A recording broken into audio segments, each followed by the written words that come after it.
चाही फॉर्च्यूनर हो।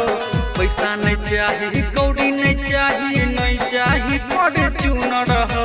हमारा भोला बाबा पटा दे एगो छौरी सुनर हो। हमारा भोला बाबा पटा दे एगो छौरी सुनर हो। टाका नहीं चाही रुपया नहीं चाही फॉर्च्यूनर हो। टाका नहीं चाही रुपया नहीं चाही फॉर्च्यूनर हो। हमारा भोला बाबा पटा दे एगो छौरी सुनर हो। हमारा भोला बाबा पटा दे एगो छौरी सुनर हो।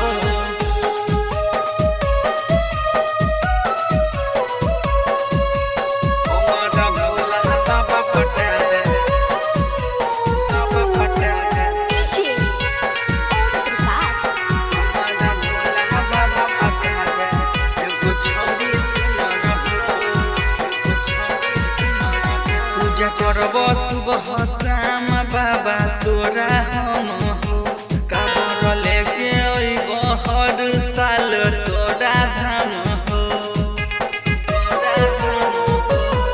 पूजा करब सुबह शाम बाबा तोरा हम हो। काबर लेके अइब हर साल तोरा धाम हो। खाना पीना बनाबै के सब हो हुनर हो।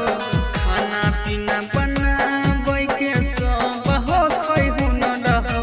हमारा भोला बाबा पटा दे एगो छौरी सुनर हो। हमारा भोला बाबा पटा दे एगो छौरी सुनर हो।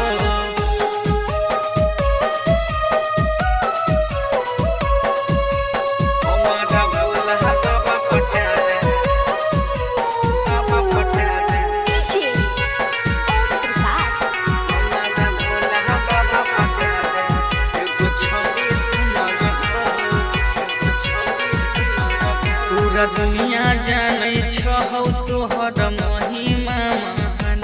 हमारा जिंदगी के सवाल बाबा बातला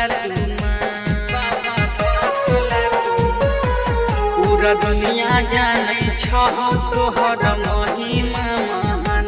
हमारा जिंदगी के सवाल बाबा बातला राइटर कुमार भरत कहे छ बतिया पुनर हो।